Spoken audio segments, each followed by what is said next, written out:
In this example, we're going to go ahead and factor this trinomial, and it looks like the first thing I can do is to factor a greatest common factor out to kind of make these numbers a bit smaller. So I'm going to pull out a negative because my leading term has a negative, and it looks like I can pull a 5 out and an x.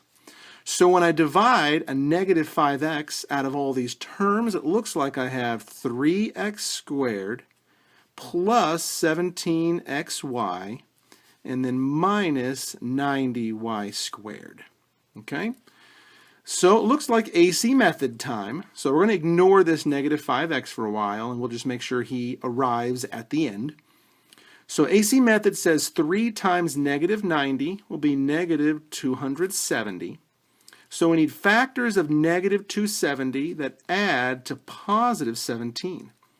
Well, we know if it multiplies to make a negative, we'll need one positive, one negative. And if it adds to make a positive, then the larger has to be positive and the smaller has to be negative to force the positive here and the negative here. So factors of 270. 1 and 270, 2 and 135, 3 and 90. Let's see, 4 won't, but 5 and 54, 6 and 45, 7, 8 won't.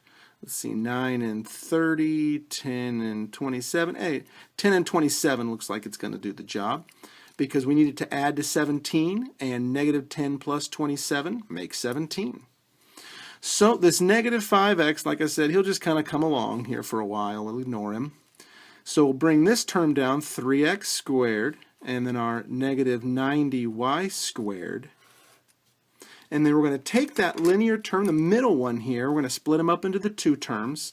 And they have to be like terms. They have to have the x and the y. So negative 10xy plus 27xy. And now we can go ahead and use factor by grouping on what's left here. So the negative 5x keeps on coming along. So the first pair, it looks like I can pull just an x out. So I'm left with 3x minus 10y. And here it looks like I can pull a 9 and a y, so positive 9y, and it looks like the leftovers will be 3x minus 10y. Okay, so my leftovers are the same, which is good. So we have our greatest common factor of negative 5x. We have this 3x minus 10y that I can factor out.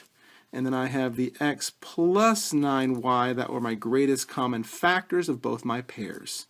So here will be the fully factored expression for this initial trinomial that needed to be factored.